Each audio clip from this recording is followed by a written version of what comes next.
Hello friends, എല്ലാവർക്കും super കൺമണിയുടെ latest episode റിവ്യൂയിലേക്ക് സ്വാഗതം. അങ്ങനെ ഓഫീസിൽ കൃഷും മാനസികയും കൂടിയിട്ട് പരസ്യം കൊടുത്ത കാര്യത്തെക്കുറിച്ച് തർക്കിക്കുകയാണ്. കൃഷ് മാനസിയോട് ചോദിക്കുകയാണ്, നിനക്കെന്താ കൺമണിയോട് ഇത്ര ശത്രുത എന്ന്. അപ്പം മാനസ തിരിച്ച് കൃഷിനോട് ചോദിക്കുകയാണ്, കൃഷിനെന്താ ഇത്ര കെയർ കൺമണിയോട് എന്ന്.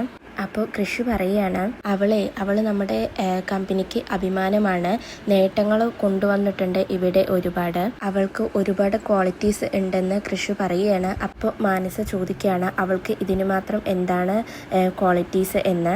അപ്പോൾ കൃഷി പറയുകയാണ്, പലതുണ്ട് അവൾക്ക് ക്വാളിറ്റീസ്, അങ്ങനെ ഞാൻ അവളെ ഇവിടുന്ന് പറഞ്ഞയക്കാൻ സമ്മതിക്കില്ല എന്ന് പറയുമ്പോൾ മാനസ പറയുകയാണ്, ഇത് GM-ഉം MD ആയിട്ടുള്ള ഈഗോ പ്രശ്നമായിട്ട് കാണരുത്, റിയലിസ്റ്റിക് ആയിട്ട് ചിന്തിക്കുക എന്ന് പറയുമ്പോൾ കൃഷി പറയുകയാണ്, എനിക്ക് ഒരു ഈഗോയുമില്ല, എൻ്റെ അടുത്ത് ഈഗോ ആയിട്ട് വന്നാൽ ഞാൻ കൈയും കെട്ടി ഇരിക്കുകയല്ല, ഞാൻ പറഞ്ഞത് മനസ്സിലായല്ലോ, കൺമണി ഇവിടെ തന്നെ തുടരുമെന്ന് കൃഷി മാനസയോട് പറയുമ്പോൾ അവിടേക്ക് ഒരു സ്റ്റാഫ് വരികയാണ്.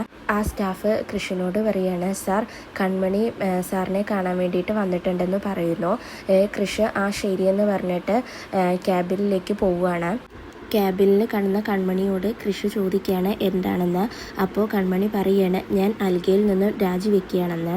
അപ്പോൾ കൃഷി ചോദിക്കുകയാണ്, ആരോട് ചോദിച്ചിട്ടാ രാജിവെക്കുന്നത്, ആരോട് ചോദിച്ചിട്ടാ എന്താണ്, അങ്ങനെ തോന്നുമ്പോൾ രാജിവെക്കാനും തോന്നുമ്പോൾ ജോയിൻ ചെയ്യാനും ആണെങ്കിൽ സ്വന്തമായിട്ട് ഒരു കമ്പനി തുടങ്ങണം, ഇവിടെ ഇതൊന്നും പറ്റില്ല എന്ന് കൃഷി കൺമണിയോട് പറയുമ്പോൾ കൺമണി രാജിക്കത്ത് കാണിച്ചുകൊണ്ട് പറയുകയാണ്, സാർ ഇത് സ്വീകരിക്കണം എന്ന് പറയുമ്പോൾ കൃഷി പറയുകയാണ്, ഞാൻ എന്ത് ചെയ്യണമെന്ന് ഞാൻ തീരുമാനിച്ചോളാം, നീ ഇവിടെ ജോയിൻ ലെറ്റർ തന്നിട്ടാണോ ജോലിക്ക് കയറിയത്, നിയമനം തന്നിട്ടാണ് നീ ഇവിടെ ജോയിൻ ചെയ്തത്, അപ്പോൾ പിന്നെ നീ രാജിവെക്കുന്ന സമയത്ത് അതിനുള്ള അനുവാദവും വാങ്ങിയിട്ട് വേണം. കൃഷി പറയുമ്പോൾ കൺമണി പറയുകയാണ്, ഞാൻ പത്രത്തിൽ ആഡ് കണ്ടിരുന്നു എന്ന്. അപ്പോൾ കൃഷി പറയുകയാണ്, പത്രത്തിൽ ആഡല്ല പലതും കാണും, പത്രത്തിൽ ചീഫ് ഡിസൈനറെ എടുക്കാന്നുള്ള പരസ്യമല്ലേ നീ കണ്ടത്, അല്ലാതെ നിന്നെ പിരിച്ചുവിടുക എന്നല്ലല്ലോ. ഒരു കമ്പനി ആവുമ്പോൾ പലരെ നിയമിക്കും, പരസ്യം കൊടുക്കും, അതൊന്നും സ്റ്റാഫ് അറിയേണ്ട കാര്യമില്ല എന്ന് കൃഷി പറയുമ്പോൾ കൺമണി കൃഷിനോട് ചോദിക്കുകയാണ്, എന്തിനാ സാർ ഈ നാടകമെന്ന്.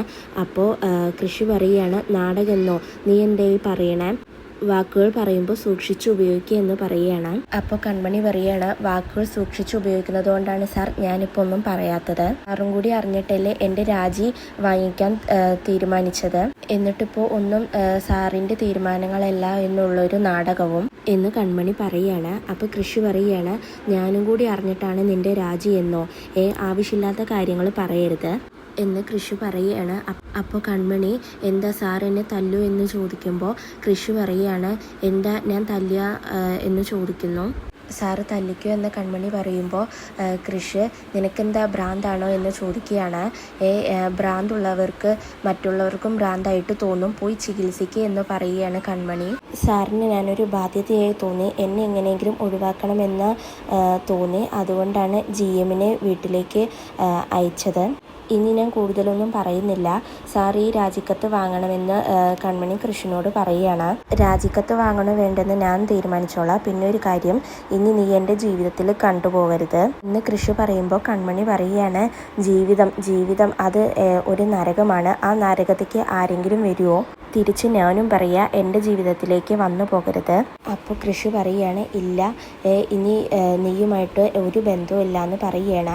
അപ്പോൾ കൺമണി പറയുകയാണ്, ഞാനും സാറുമായിട്ടുള്ള ബന്ധം വേണ്ടെന്ന് വെച്ചിരിക്കുന്നു എന്ന് പറയുമ്പോൾ കൃഷി പറയുകയാണ്, തീർന്നല്ലോ അല്ലേ, ശരി എന്നാന്ന് പറഞ്ഞിട്ട് കൃഷി പോവാൻ നിൽക്കുമ്പോൾ കൺമണി ഒരു കാര്യം കൂടി പറയാനുണ്ട്, എല്ലാം തീർന്നിട്ടില്ല, ഒരു കാര്യവും കൂടിയുണ്ട്, അത് തീർത്തിട്ട് പോകണം, നമ്മളെ ബന്ധിപ്പിക്കുന്ന ഒരടയാളം എൻ്റെ കഴുത്തിലുണ്ട്, അത് മാറ്റണം, ഇതാ സാർ എൻ്റെ കഴുത്തിൽ കെട്ടിയ താലി, ഇതൊരു ഭാരമായി കിടക്കാൻ തുടങ്ങിയിട്ട് കുറേ കാലമായി, കെട്ടിയ ആൾ തന്നെ ഇത് അഴിച്ചെടുക്കണം.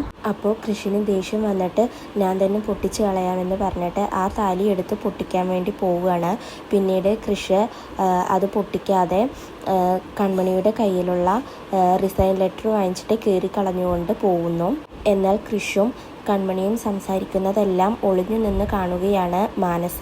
കൃഷി കെട്ടിയ താലി കൺമണിയുടെ കഴുത്തിൽ കാണുന്നതോടെ മാനസ ആകെ ഞെട്ടുന്നുണ്ട്. ഇതിനുശേഷം സുമിത്രയെയും ബാലുവിനെയും ലാലിയെയും കാണിക്കുന്നു. ലാലിയോട് സുമിത്ര പറയുകയാണ്, നീ ഇന്ന് തന്നെ സാഗറിനെ പോയി കാണണം. സാഗറിന്റെ മകനാണ് ബലരാമൻ എന്ന് നീ അവരെ അറിയിക്കണമെന്ന് പറയുകയാണ്. ലാലിക്ക് പോകാൻ താല്പര്യമില്ലെങ്കിലും സുമിത്ര ലാലിയുടെ കയ്യിൽ കുറച്ച് ക്യാഷ് വെച്ച് കൊടുക്കുന്നു. അതോടുകൂടി ലാലിക്ക് സന്തോഷമാവുകയാണ്. ഞാൻ ഇന്ന് തന്നെ പോയി പറയാമെന്ന് പറയുകയാണ്. അപ്പോൾ സുമിത്ര പറയുകയാണ്, ഇനി കളികൾ സാഗറിന്റെ വീട്ടിലാണ് നടക്കാൻ പോകുന്നതെന്ന് പറയുന്നു. ഇതിനുശേഷം കൃപയെ ജർമ്മനിക്ക് കൊണ്ടുപോകാൻ വേണ്ടിയിട്ട് കൃപയുടെ ഡ്രസ്സ് എല്ലാം പാക്ക് ചെയ്യാണ് സുജാതയും സാഗറും കൂടിയിട്ട്. ജർമ്മനിയിൽ നിന്നും ചികിത്സ കഴിഞ്ഞ് തിരിച്ചു വരുമ്പോൾ നിന്റെ ഡ്രസ്സെല്ലാം നീ തന്നെ ഒറ്റയ്ക്ക് പാക്ക് ചെയ്യണമെന്ന് സുജാതയും സാഗറും കൃപയോട് പറയുന്ന സമയത്ത് അവിടേക്ക് ആൻറ്റിയമ്മ വരികയാണ്. ആൻറ്റിയമ്മ പറയുന്നു, അത് അത്ര തന്നെ ഉള്ളൂ, വരുന്ന സമയത്ത് കൃപ തന്നെയായിരിക്കും അവളുടെ ഡ്രസ്സെല്ലാം പാക്ക് ചെയ്യുന്നത്, നോക്കിക്കോ നിങ്ങളെ എന്ന് പറയുന്നു. അപ്പോഴേക്കും അവിടേക്ക് മാനസ വരികയാണ്.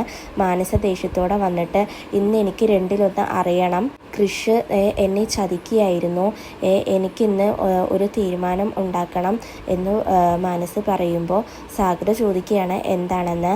അപ്പോൾ മാനസ കൃഷ് കൺമണിയെ താലിയിട്ടിയ കാര്യം പറയാനായിട്ട് പോകുമ്പോഴേക്കും ആൻറ്റിയമ്മ അവളെ വിളിച്ചുകൊണ്ട് അവിടെ നിന്ന് പോവുകയാണ്. അതിനുശേഷം ആൻറ്റിയമ്മ അവളോട് ചോദിക്കുമ്പോൾ മാനസ പറയുകയാണ്, ഇതുവരെ നടന്നതുപോലെയല്ല ആൻറ്റിയമ്മയെ, കൃഷി കൺമണിയെ താലി കെട്ടിയിരിക്കുന്നു എന്ന് പറയുകയാണ്. ആൻറ്റിയമ്മ അപ്പോൾ മാനസിയോട് പറയുകയാണ്, നീ ഇല്ലാത്തതൊന്നും ഇങ്ങനെ പറയലേ എന്ന് പറയുമ്പോൾ മാനസ പറയുകയാണ്, ഇത് ഇല്ലാത്ത കാര്യങ്ങളൊന്നല്ല, ഞാൻ എൻ്റെ കണ്ണുകൊണ്ട് കണ്ടതാണ്, കൺമണിയെ കൃഷി താലി കെട്ടിയിരിക്കുന്നു, കൺമണിയുടെ കഴുത്തിൽ ഞാൻ ആ താലി കണ്ടതാണ്. അതിനുശേഷം മാനസ ഓഫീസിൽ ഉണ്ടായ തർക്കങ്ങളെല്ലാം ആൻറ്റിയമ്മയോട് വിശദീകരിക്കുകയാണ്. എന്നിട്ട് മാനസ ആൻറ്റിയമ്മയോട് പറയുകയാണ്, ഞാൻ എന്തായാലും വെറുതെ വിടില്ല അവരെ, ഞാൻ ആത്മഹത്യ ചെയ്യും, അതിനു മുമ്പ് കൺമണിയെയും കൃഷിനെയും ഞാൻ ഇല്ലാതാക്കും, ഞാനിത് വെറുതെ വിടുന്ന ആരും വിചാരിക്കണ്ട, ഞാൻ സാഗർ അങ്കിളിനോടും ആൻറ്റിയോടും എൻ്റെ വീട്ടുകാരോടും എല്ലാം പറയും, നാട്ടുകാരോടും പറയും, പ്രസ് മീറ്റ് വെക്കും എന്നൊക്കെ പറയുകയാണ്.